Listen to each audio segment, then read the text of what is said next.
Hello, hello, guys. Welcome to another episode of Morning Tea. I genuinely hope that you are watching on YouTube because I have a very special guest with me today. She's become like my hero in the hair world. I've never met anyone who is doing so much. And girl, I don't know if it's hard, but you make it look flawless. So yeah, this is Jessica. She owns what feels like every salon in California. Not really, but kind of it feels that way. Jessica, why don't you, right? Like say hi, introduce yourself, and like tell them a little bit about you. Well, gosh, I should have thought about that. Jessica, I've been in the industry for like 14 years now, which flies by. I opened up my first salon. We hit 9 years next month. Yeah. So time flies, and we just opened our third hair salon. My sister is an esthetician, so we co-own a spa as well. That's Kind of like what I'm up to, I yeah, guess. and it's so crazy. I feel like Jessica makes it seem so nonchalant. Like I own two salons, opening a third. We have a skincare place. No, you don't understand, guys. I had like the honor of teaching a class inside of her salon, and I walked in, and it was those moments like in movies where people walk into this huge, big, beautiful place, and they're just like. That's how I felt. Her salon, that's your first salon, right? Or no, that's your second. Second, yeah. Okay. And there's how many chairs? So the one you were at is 28 stations. So that's the biggest one. Yeah, go good. I cannot imagine a bigger salon. Yeah, And then how many people work at that one? Oh, I want to say, so we have some people that share stations. It's all rental. So I believe we have stylist wise 34 ish. Wild. 28 chairs, 34 stylists, and I'm going to talk about the fucking vending machine in the back. I forgot that. I have never forgotten about it. I dream about it. People still DM me about it, and they're like, how'd you make that? I'm like, I clearly said it wasn't mine. Jessica has, and it's Schwarzkopf, right? Yeah. We just collaborated with them just so we could carry something for our stylists. Yeah. And I think like that's what's so cool. So basically, guys, when I went into like her back room, I feel like it's made almost very like Australian or European. That was like the first time I've seen that in like America, which sounds weird, but it's a huge room, cabinets all along the sides, a massive table in the middle. But then there are three vending machines, Yeah. two vending machines because she has an entire booth rental salon. You guys know being booth renter is hard because if you forgot something, you're fucked. Like there's no one to help you. You're screwed. Like that's all it is. But it's a vending machine of literally all color. It's hair color. It's developer. I think there's lightener in there. So I'm like, I've never seen that in my life. And it was honestly one of like the coolest things that I'll never recover from. Like It's so funny because it's like so extra, but it works out so well. okay, but like 34 stylists, I feel like you have to be extra. Yeah. So, okay, you have your first salon, which is still running. You have a second salon with 28 chairs. You have a skincare place because your sister's an esthetician. Now you're opening up a third salon. I feel like, not that we have to address like the elephant in the room, but dude, I hear from so many stylists and they're like, it's so hard to find good people to work with or good people that want to work with you. And I'm like, Jessica, don't you have like a wait list at this point? We do. It's like such a good problem to have. It's a weird problem to have. I feel bad like when people inquire. I know that sounds silly, but like I just feel like an ass. Like I'm like, well, this small wait list and I don't know when your turn is. I can't tell you when anyone's leaving. So I feel weird even saying it. But it's been an interesting and really great problem to like navigate. I mean, but that is something you should be so proud of. Honestly, I've never heard of a salon having a wait list, whether it's commission, booth rental, like suites and stuff. Yeah, sure. But a booth you were the first person I've ever heard of that had a legitimate wait list to the point where now you're having to open a third salon. Yeah, I mean, it's been so nice, but it's weird. It's definitely feels weird. I know it's silly, but I don't even like throwing it out there because it feels Well, I'm going to throw it out there because I was It's amazed. real. Like I don't know why. Some days I'm like, wow, it's You're like, really I think I did something really good. exactly. We must be doing something right, or there's like really cool people here. I don't know. I mean, I don't know. I think it's you have to be doing something right because there's cool people everywhere, but Yeah. like to find all the right people. So, how? Because obviously the people are finding you. You have obviously built some kind of reputation that it's like, if you want to work for anyone, it's Jessica at one of the best salons. Like, it's got to be one of them. Do you have like an interview process? Like, when someone, let's say you had an open spot and someone's like, hey, I want to work there. I assume it's not like a free for all. Right, right. I definitely take interviews more seriously than I feel like some spaces do, especially booth rent. Like sometimes booth rent is just like, will you pay your rent? Cool, come on in. And I feel like that's a recipe for disaster. So I definitely try to like set it up so that we understand like there's going to be an interview, there's going to be like standards, what have you. And really the standards for me are like energy vibe, like how are they going to grow with us, because I feel like I want, when we open up our second space, I wanted to see stylists grow, so I don't want people that are just at the top of their career. I felt like, why don't we invite people in that like want to take this journey with us? So I think that's what I'm looking for the most in that process. So I have like this list and I'll kind of bounce around, so I don't typically like put it out on the internet or anything if we have an opening because I have a list to go through. And so we'll sit down with a handful. And honestly, yeah, I'm trying to pick the person that is going to suit that energy, that vibe, and add to the group the best. So I'm glad that. I don't do a ton of interviews. So when we our third space, that was hard. And that was honestly the most tiring part because I haven't interviewed in a long time because people aren't leaving. So I have to like reimagine every time, like, how do I figure this out again? And then even answer their questions, I'm like, oh yeah, I'm sorry. Because it's just, I go so long without having to hire again. Yeah. So, Is your third salon already open? yeah, we opened February 1st. So like right after I saw you. Oh, literally like a week after you saw me. Holy cow. How is that going? Is it already full? Almost. Yeah, I'm taking my time again. I think so. The new space is 18 chairs, and we have 19 stylists, but some of them share. So I think I have 2 spots left. Wow.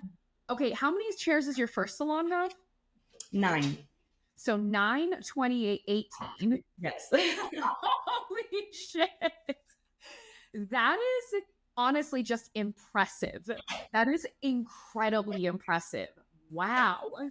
So, yeah, so interview process, right? Okay, so you sit down, you interview, like, what are some, like, let's say, like, green flags? 'Cause I know you're going for vibe and energy, but I feel like you obviously, even if it's been a while, which the fact that you're like, I'm kind of out of touch with interviewing because I'm like, that's such another great problem to have. Exactly. Yeah, salon owners struggle a lot and they're like, I don't know what to look for. I don't know what red flags are, what green flags are. So, like, what are some like green flags for you? Like, when you're talking to people that you're like, I think I like you. I think like openness, like an open mind, is a really big one because I think like to reverse, like a red flag for me is when like, oh, I don't do social media, I don't need it, or oh, I don't like, I'm not interested in education, nobody has anything for me. Like, so kind of the reverse, like if they seem super eager and open, no matter where they're at in their career, to just continue growth, and it can be in all kinds of things. I feel like in my recent interviews, like to go along with that, people that were looking for more inspiration, like I love to inspire, but I also want to be inspired because I feel like again, that just to me shows like you're not at this like stopping point. You haven't reached the top. You're like eager for more. And sometimes more is just like building like a little hair community that keeps you going. So I feel like that's probably one of my really big green flags. Because yeah, I feel like again, like I want to hear confidence, but also like, and there's so much more out there for me. So, Yes. and then I think with that too, it also speaks to how they'll flow in a big group. Like, I don't want anyone to feel like they're at the bottom or at the top. I want them to just kind of like flow. It's a give and take. It's a community. So I feel like, again, that will kind of, if they touch on any of that, it's like I get very excited, or vice versa. I feel like if it's like, oh, I don't need that, I'm not interested in those things, then that's more of my like stopping point. Like, oh, well, I get it, but then that might not be like our groove here. Yeah, I love that though, because it's one of those things like I truly feel like no matter how, and I've been in the industry for 16 years. So you and I are basically like right at the same line. No matter how long you've been here, there's always something new to learn. There's always something to relearn. There's always something where I'm like, what was that formula? How do we like, I'm like, there's no way anyone goes their entire career without needing to look at someone and go, can you help me formulate this? Like, that's good. That's crazy. And I agree. I love that. And I feel like, because I've worked alone for like a while now, sometimes like that's what I miss is the fun, like kind of like kikiing and the community and being like, can I get a second set? Exactly. Great. And that's the fun of like a big group, is like you have so many people so phenomenal at like different things that I feel like you get to pick brains, you get to collaborate, or even just I'm having a crash out and I need some help. Like I feel like that's what I want to keep building on, because it's going to be different. Everyone has their days where they're on top, where they're on bottom, like what, you know what I mean? Like it's just different needs happen every single day. And I think if you can reflect on that as a human being, I'm like, okay, cool. You're going to fit perfectly here. I love that. Do you follow Daniel M. Beauty on Instagram? Mm-hmm. Of course. Yeah. He had posted this thing that like is really resonating with what you're saying, that he was like, look, we all have bad days. If clients, like if ever I do something and you're unhappy, all you have to do is let me know nicely and like I will fix it. We will figure it out. I will get you back in. I'm not going to charge you. And I'm like, it's so cool to see someone who's so high up in the industry, because everybody knows Daniel Latford. Exactly. Just be like, we all have bad days. And I will never forget, I've talked about it before, but he made this post on Instagram. He's like, here's my day today. A redo, another redo, recut someone's bangs, and then another redo. And part of me was like, you have redos? In my mind, everything he did was perfect, you know? But it's cool to see someone who is so high up in their game and so elevated in the industry be like, actually, this shit happens to everybody. Exactly. And I feel like when we go into a new group knowing that, I don't know, it's like when you have that humility, I feel like then your defenses aren't up as much, you're not as arrogant. Like it could go either way, but and you're gonna laugh. But I was like, oh my God, I shouldn't share this, but I should. Because I even get embarrassed. We had our first team meeting at the new salon. And I bust out my sister recommended. She's in psych. She's a psych nurse. She recommended this cute little book. It's like a children's book, but I read it to my team years ago and we reference it to this day. So then at the new salon, I was like, I have to like set it up like right. So I carry this book in, I sit down and one of the girls is like, are you about to read to us? I'm like, and of course we like do our thing. It's our first meeting. There's so much to cover. But for me, I really wanted to like set like culture, even though we'd all talked one-on-one. This was our first like group time. And it's so cute. It's called Be Rosie. And I wish I remembered the author off the top of my head. And I literally just stashed them at each location. And it's like just this story about this little Rose who's like essentially, I'm trying to summarize. It's like she's like bullied. And like, she's so like happy and like go lucky, but you know, she's kind of like bullied. They kind of naysay her. And then she gets sad and she starts to wilt. And then like a little farmer comes, picks her up, like, oh, I know where she needs to go, and puts her in a rose garden. And then it's like kind of this idea that then she's like around these more like established and confident flowers that then lift her up. And so then she's able to like come back too. So the idea is you have like these weeds that are like tearing her down. Then you have Rosie, who's sensitive and affected. And then they have like a king rose at the end. And he's like there to like help lift her up and build her confidence. And like, because he has confidence. So I feel like there's like those three categories. And for me, it's so silly, but I feel like we're each one of those on a different day at a different time. Yes. Like, you know what I mean? Like, and if you can't admit that, I don't know how to help you. Like somewhere in there where we're either maybe the naysayer, maybe the person that needs like a little more care, or the person that can like uplift others. So I feel like if we can like recognize that as a group, then it's so much easier to be like, okay, right now, maybe I'm being a brat. Maybe I'm being a weed over here. I need inspiration or I need love.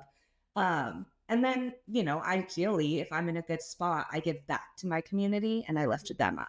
So I kind of like present that to my team because it's such an easy, silly like illustration of like, okay, like we're all in different spots at different times. Sometimes, like you said, like we have a ton of redos, we're down, like we're feeling sad. Should I even be doing hair? Times that's someone next to us and we can like help them out. So I feel like people that understand like the ebbs and flows are just like, I feel like those are such gems for my team. And ideally, that's all of us on a different day. I love that so much. What did they say when you were like, I'm going to read you a story today? I mean, I first did it to a team that I'd had for a while. They know me. Honestly, our meetings are so like, I thank God they're not recorded. Like I don't even know. Carol. They're just wild. Like I feel like we're always going over house stuff, but then like we always want to pivot to like culture and like what we can do for each other and the clients as a whole. But sometimes we get silly. And I mean, I'm also just like super like in my feels. I'll cry at like every other meeting, like, like for no reason. I can't even. But I'm also someone that cries at like a commercial. So No, I love that though. How often do you have these meetings? 3 times a year is the goal. I used to shoot for 4, but the holiday season is just chaotic. Like, and I really try to respect everyone's time because it's like busy at work, busy at home. Yeah. So we kind of split it up more into thirds. That way we can kind of just skip the end of the year. So I try to do one beginning of the year, summer-ish, fall, and then we just get through the holidays together. So are you still behind the chair as well? Oh my gosh, yes. It'll be great. I went down to 3 days once we opened up the third salon. And I know that's a controversial take. I was going to say the opposite. I think that's so great. And here's why. Because to me, there is a difference of a salon run by a stylist who knows and is actively behind the chair and recognizes the fact that you're like, I am not going to have a team meeting in Q4 because it's fucking stupid. I'm paraphrasing here. But because it's stupid and no one has any fucking time. Exactly. Being like, we are going to have a team meeting every single quarter, be damned your schedule. That to me makes a huge difference of, it's like, someone who, it's like, because I obviously do a lot with social media, but it's different of like someone who is posting their own shit, creating content, doing all these things, and someone who's like, oh, I paid someone to do it. It's like, well, then you kind of like don't understand the struggle if you're not actively doing it. And I actually think that's a huge benefit to you. Oh, I love that you said that because I feel that makes me feel so validated because I will fight to the death on that, but I agree. I feel like I don't want to like naysay those that feel they have to take time away. And I feel like if I ran all commission spaces, 3 days might not be doable, but I would never fully give it up because one, it's why I'm here. I love doing hair. I wouldn't open up multiple salons if it meant I had to give that up. Yeah. But then, it just makes you like it's just so unrelatable. Like if you don't know the most recent things going on in the space, it even means like I walk around and like I shampoo at the shampoo bowl and I use the same stuff they use. So I feel like then I get it. Like, oh yeah, that's not working. Or, I just feel like I have to be active in the space and not just like watching it. I don't know. Yeah. Well, no, I worked in a salon once where like they renovated part of it and the owner wasn't really active. It was like a client a month or something. And when they installed this new shampoo bowl, it was the worst. And it'll say like, you see me, I'm the size of a 12-year-old. Like I'm a little human. That shampoo bowl was you were either standing against a wall to where like I almost couldn't fit between that, or you were like shoved up with like your butt hitting a cabinet and then another bowl. It was the worst. And I'm like, okay, obviously no one really thought this through, but it's kind of like if the owner had maybe been there and tried it and done it herself and was or even like if you're the owner and you're there, but you've never shampooed someone at that bowl, you have an assistant do it, you don't really know what it's like. Totally. Those are fucking struggles that sound so stupid, but if I don't have space to move in a shampoo, what am I supposed to do? Well, and I feel like that's what I have to like when I'm acting as an owner, that's kind of like the hat I have to put on is like, how can I benefit my stylist? And then we think about the clients, of course, but I'm first and foremost thinking of my stylist. And I feel like acting as one is the best way for me to be like, okay, they're right. That really doesn't work. And they're not always right. Sometimes I'm like, guys, you can walk an extra 10 steps to the trash can over there. It's fine. Like, it's like silly stuff. But like, I feel like they also trust you more when you're active in the space. Yes, because you're right there beside, like, along with them. You're not just some like person who randomly shows up every here and there for a meeting. Yeah, like you're not, I almost said like you're not God just watching, but that's gonna sound offensive to people. But you're not just like somebody who shows up and like, hey, don't do this, hey, do that, hey, blah blah blah. Like you are literally there. Totally. And I love that. Holy crap. 3 days a week, 3 salons. That is wild. Okay. Do you have plans on opening up a fourth? Oh my God. No, I mean, I didn't have plans on opening up a third. I really didn't. That came out of nowhere for me. It was an opportunity. I had no idea that was going to happen. And yeah, I was really surprised that we went for it. So, I mean, as much as I say that, I really had no plans on number 3. So, and you're like, I don't know. I just might. It's such a problem that we were traveling, and that's when I had too much time on my hands. You know, you're like on vacation, and it fell into my lap, and I was like, oh, do I want to do this? And you know, you're all relaxed. I shouldn't have another salon and run away. And then you get back to the swing of things, and you're like, oh, that's a lot of work. Boy, I fucked up. You have like salon managers or staff that also help, like front desk managers, things like that. Like, do you have people that help you? So I have front desk. I don't think I could be behind the chair if I didn't at least have front desk support. And since they're all booth front desk is like more support staff, like more of like host. I prefer to phrase it that way. Like, because they're not answering phone calls, scheduling, checking people out left and right. So really they'll check guests in, make them feel welcomed, let the stylist know. And then they're just kind of like sprucing up, making sure everything's flowing really well. So we have them cover only certain times, certain hours, certain days, typically the busier ones. I've had that the entire time I've had my salons open.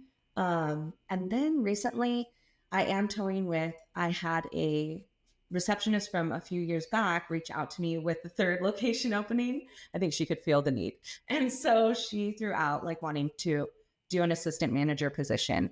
That's been hard for me to fill in the past. Yeah. That is my trait, my toxic trait. I just think I can do everything better myself. So really, that doesn't mean you can't train someone to do it as good as exactly. So I think I have to be better at that part of it, of training and passing that baton. So she's actually started with us in February when we opened up the 3rd. And that was kind of my talk with her. Like, okay, you're going to have to pull me out of this though, where I'm like, never mind, I'll do it. So far, I feel like because she knows me already from working with me previously, she knows how the flow, like she's been such a lifesaver at the new location because when I'm not there, she fills that little gap. So I definitely feel like that piece of it was going to be necessary with number 3. So I feel like it's going good so far. Like look, and although I don't own a salon, I do obviously have my hairline, and even like I ended up having to hire like a fulfillment center and a support team, and I have a support manager. And even then, sometimes I'm like, how's everything going? Are we okay?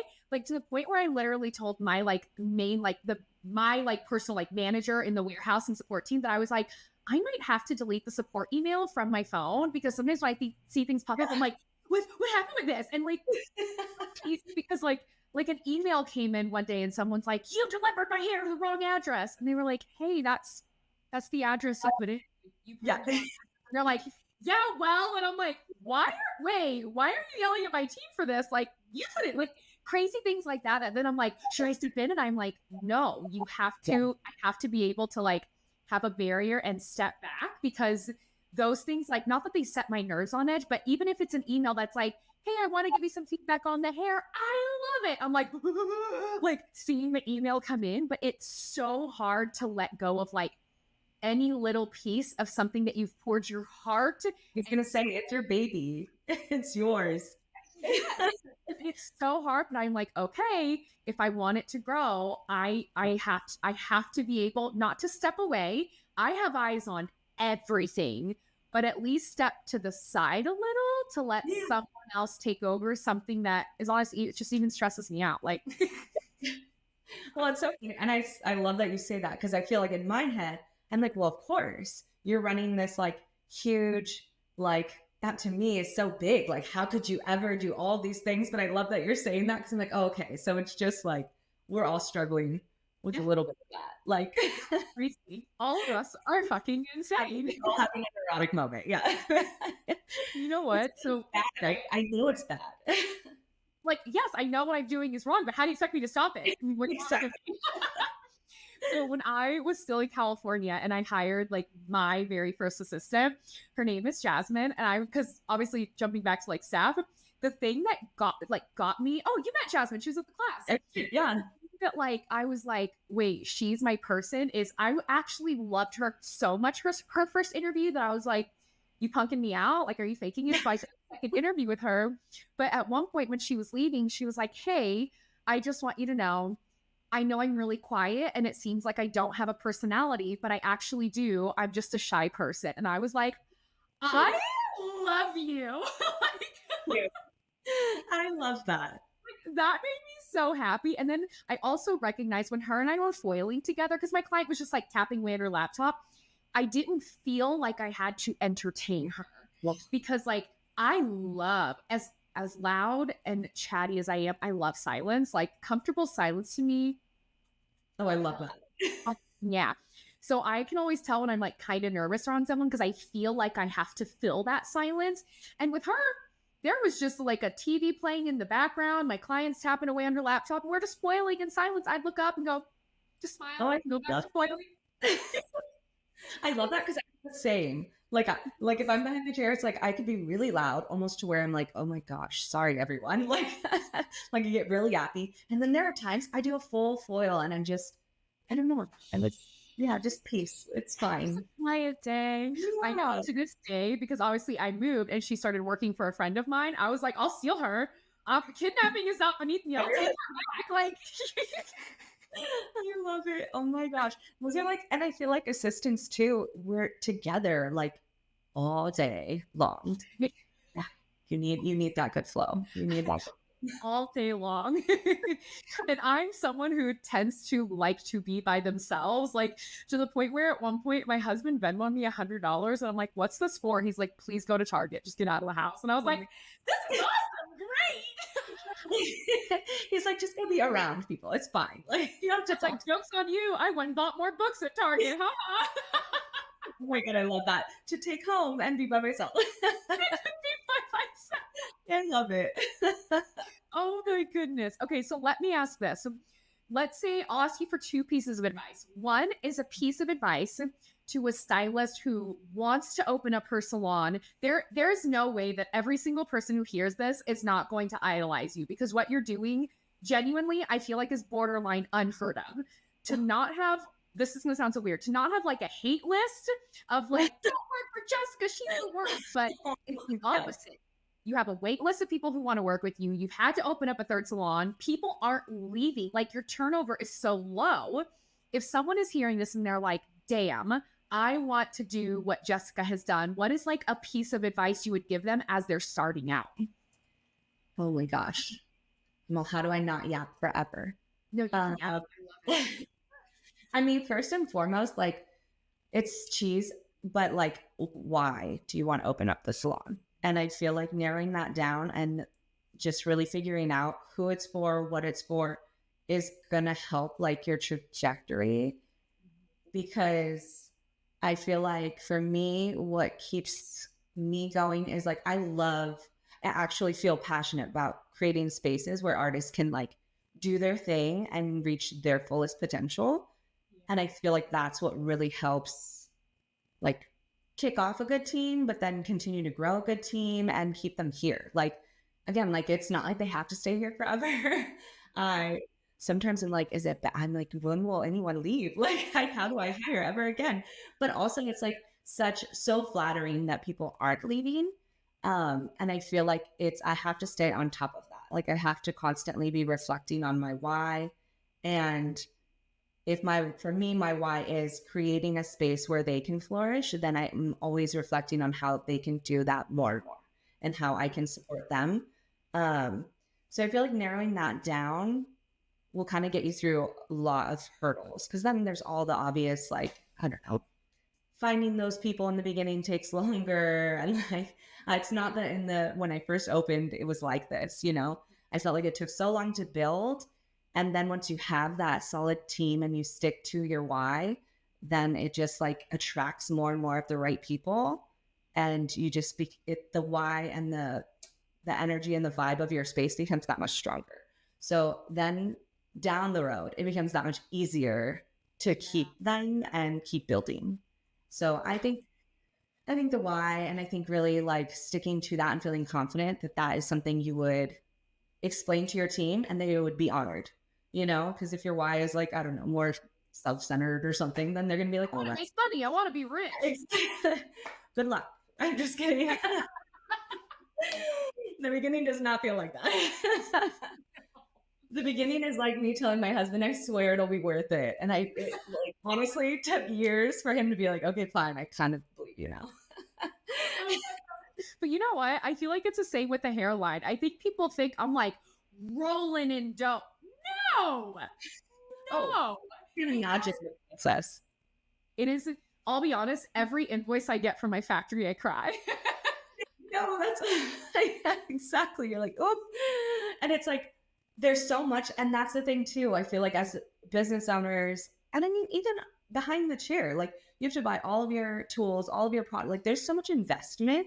Yes. Same with a salon. I can't imagine a hairline, like time, money. It's a lot. So I feel like you have to have your like why to fall back on and to push you through. And I feel like yes, if there is not like a hard, and I will say, I don't think I want to be rich. I don't think that's enough. I never think if someone's like, go ahead. Yeah. I was just going to say, flip side, make money. Don't go into business and not make money. Yes. It just never happened right away. Yes. You need to be profitable. But yes. You think you're going to come out the bank and be like, I opened a salon. I'm rich. I'm starting a hairline. I'm swimming in money. No. Exactly. It's like the risk will pay off. Risk, then reward. But the risk is hard. It's hard. And you have to be in it long enough to see that reward. Because if not, like I'm telling you, like if I was not so passionate about my hairline and creating a line that like people can trust, that doesn't fade weird, that's sold individually, that I know is like ethical, I would have bounced months ago. Like this shit is not easy. Especially when, like, I'm sure you know, building a salon, shit goes sideways. Then you have to fix it or you buy the wrong things, that it's a waste of money. With a hairline, when we're testing curlies, I'm like, that was a piece of shit. And that's $5,000 down the hole. And you're looking at it and you're like, no one wants shitty hair. Half all bad hair. I love that. That is kind of like what you were saying earlier, like when you're in it, because when you said that you sold pieces individually, I'm like, oh, this is someone that does extensions. This is not just someone that like, I'm like, oh, she knows when I'm like dying for that one low light. And I'm like, oh, I can buy it. Exactly. And so I just love that, like, and it hurts. It hurts a little. Like you mentioned, it's a lot of shipping for someone to buy one piece. You're like, oh, like, I'd love for you to buy the full pack, but it also just shows like you're willing to build that rapport with your customers. And I think that's thank you. Well, and I think it's like things that people don't realize is in order for me to be able to sell hand tied individually, it actually costs me more. Yeah. I because now my factory has more touch points, which costs me more. My fulfillment center has more touch points, which costs me more. And like, I've been so like price conscious of things, which I'm sure as a salon owner, you have to be too. I'm sure there are times where you're like, I would love to raise rent and make more money, but you're like, it also, if I do it, there's a chance I could lose. Like, there are positives and negatives to everything. Not saying you can't raise the rent. You're going to have to at some point. Like, shit happens. You know what I mean? Like, especially now with like everything happening with our economy, like our prices are going to have to go up soon. And that sucks. But it's also like, I'm doing it as minimally as I can to make sure we don't go under and that you're not paying out the ass. And like those, I feel like transitions are so hard. But I think there is like a, not like a stigma, but yeah, people see salon owners and they're like, they're so rich. Or they see them with a hairline and they're like, they're so rich. And I'm like, you have no idea how much money we poured, dumped into this with years. The crying, there's more tears than money into it at this point, but there's a lot of money. Exactly. You're like, I mean, the hope is that down the road there's money. But, and I feel like, and I don't even like bringing it up because I feel like we have so much trauma around it, but just like the economy right now being kind of funky, at 2020, we opened the large space the end of 2019. So when 2020 hit, I was like, oh, we're done. Like, close shop now. What are we going to do?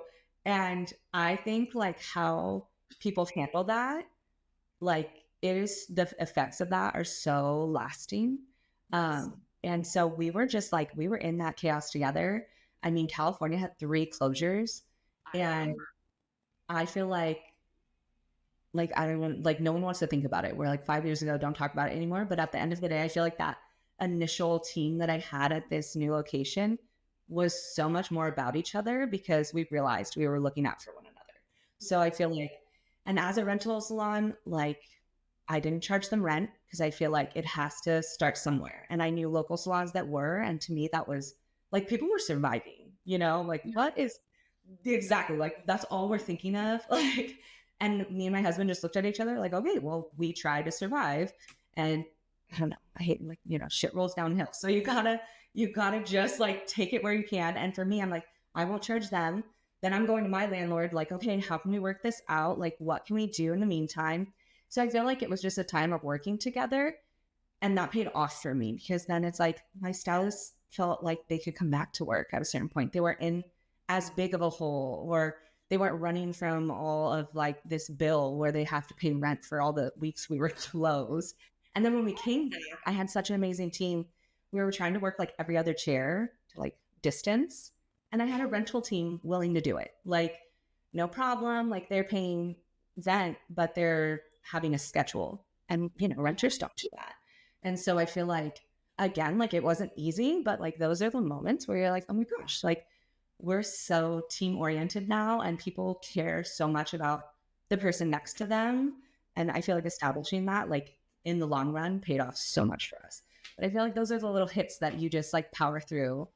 Like you said, overpay for the one left. Now I'm going to want to buy only big packs from you. You know what's so funny though? I get a lot of DMs, but you're gonna laugh at this. We're speaking about like one left. Well, first off, let me say the fact that you were willing to do that for your team speaks volumes, not only as who you are as a business owner, but a person. And like, once again, I think that also comes back to the fact that you are still behind the chair. Any salon owner that was not behind the chair in March of 2020, when we shut down for them, they're like, you get a break. No, it's not a fucking break. I have bills. People have children. They have pets. Like they have things like those companies don't fucking care. So like people needed a reprieve somewhere. Yes. And like the fact that you were willing to give that to them, are you kidding me? Yeah, you're right. They're going to be lifers. They will love you and respect you and trust you for life because like you showed them a kindness in a time where technically you didn't have to, but you did. And like you took the hit. Mm-hmm. We were sitting, I went to a conference with salon owners from all over the US. And we were sitting there and I heard this gentleman rambling about how he was suing his employees that weren't, I don't know, settling up over COVID stuff. I like look at my husband. I'm like, these are not my people. Like, I gotta go. And we have the absolute like arrogance. I'm like, oh my gosh, like people were just like, oh my gosh. So I that's so hard because I've definitely heard of owners out there like that. And I feel like then stylists are so burned. Like it's so sad. And I get it. I get why there's like negativity towards the owners or, you know, management team, but yeah, that's why we got to work together in all times, but especially those scary ones. But I feel like it pays off. So It I don't know what his team looks like now, but I don't want to. There is no team. It's like, All you have to hear one time is that a salon owner sued someone that used to work for them, and that's it. Your reputation, unless it's like, well, no, they embezzled. Okay, they embezzled. right. Salon are like two of like the only reasons. But if you're like, oh, they didn't pay during COVID when none of us had jobs and we were all sitting at home going, oh my god, oh my god, oh my god, that's Like when they could barely afford their groceries. Like, cool. right. That's crazy. It's crazy. I don't think though. It is funny. Like jumping back to you said about one web with morning hair. The amount of DMs I get of people being like, "Can I get a free sample of hair?" I'm like, I would love to give y'all free samples, but I'll have no hair left. Well, And you like, can buy one piece. I know.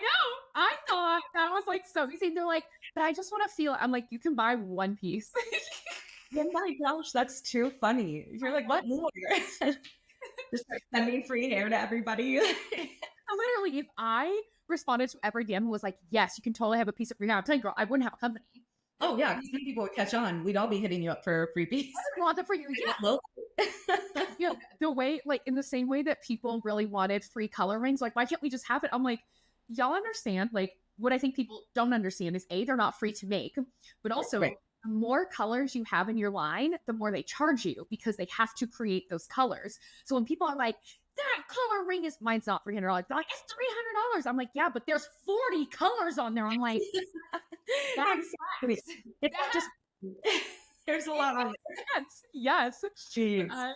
But it's also so interesting. I'm sure you've experienced this opening up now 3 salons and a skincare place as well, where it's like things that you think you're so clear about that you would never anticipate would be a problem. All of a sudden you're like, I must not have been clear. Like, I will never forget when someone ordered one left, which was one of the first times that it happened. And I was like, maybe she wants to try it. And then she sent me a very angry email, very mad. And she was like, what am I supposed to do with this? Like, I thought I was ordering a pack of hair. And I'm like, a pack of hair for $65? Because my TV was for $65. I'm like, what?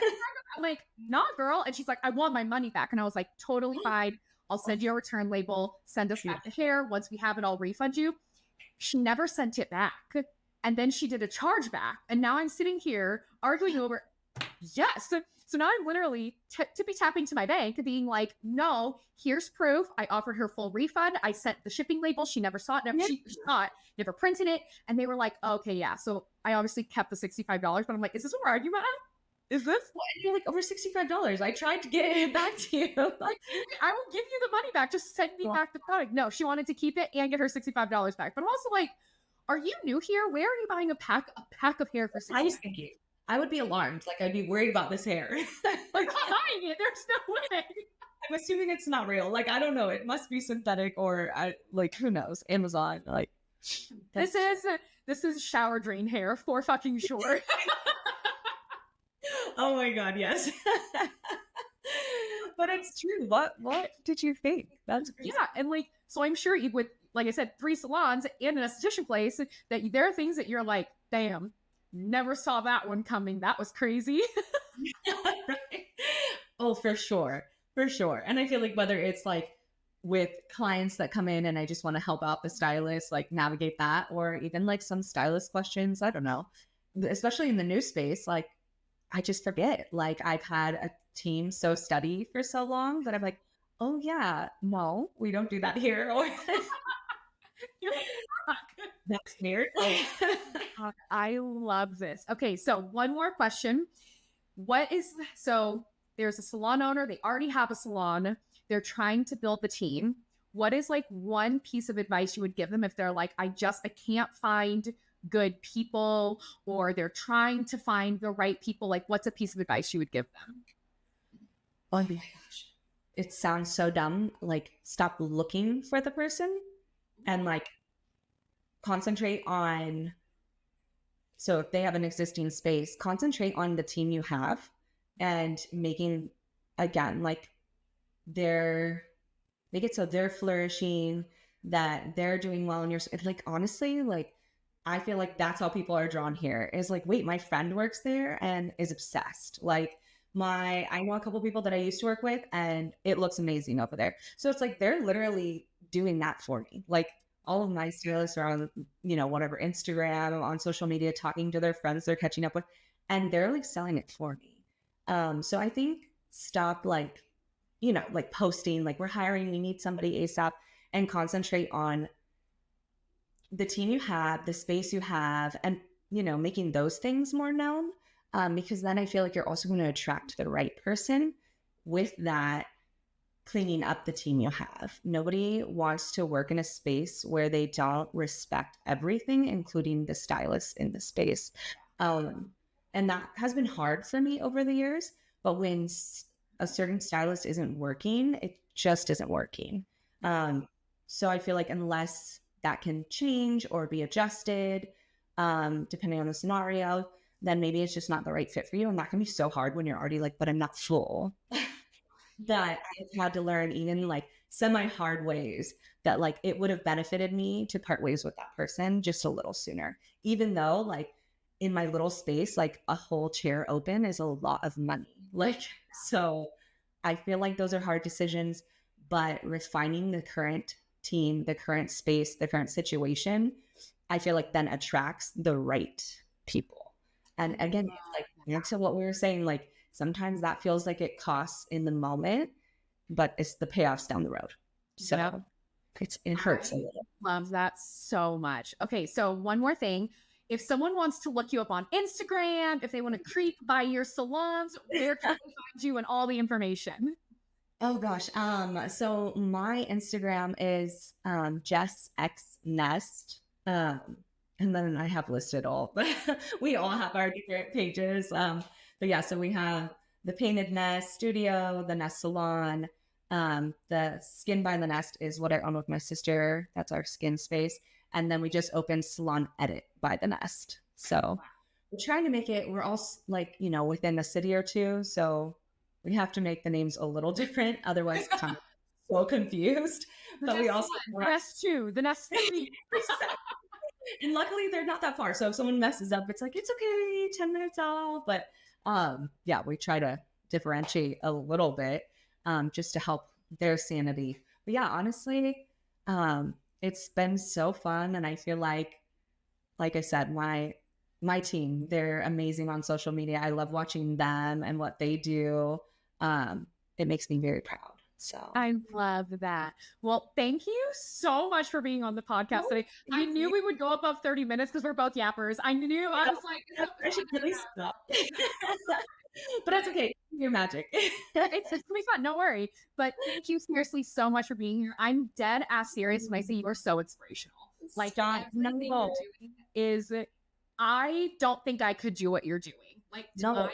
That means so much because ditto. I'm obsessed with like watching all that you do. And then I'm like, and she's on Book Talk? Like, how? You're just like, can I start over? I'm just kidding. So I'm obsessed. And so this was like an extra big honor for you to even want to hang out with me for the morning. Oh my God. I still talk about your salon. I will forever talk about that fucking vending machine. Telling you are like the top tier example. People are like, it's hard to find people. I'm like, it isn't if you do it right. And I'm like, I know someone who what you're doing is seriously so cool. And like, I'm telling you, I know I'm capable of pretty big shit, but doing what you're doing, I don't have that in me. Like, mad props to you because holy shit. So thank you so much for being here today. Thank you. Yes. So guys, if you want to find her, Jess X Nest, like a bird's nest, you can find her on Instagram and then stalk all of her salons and all of her people. And then if they ever have questions, can they DM you? Is that okay? Of course. Of course. Can you imagine if you said no after you're like, I love my community? That would be so fucked up but funny. Thanks you guys for being here on another episode of Morning Tea, and I'll see you next week. Bye. Thank you.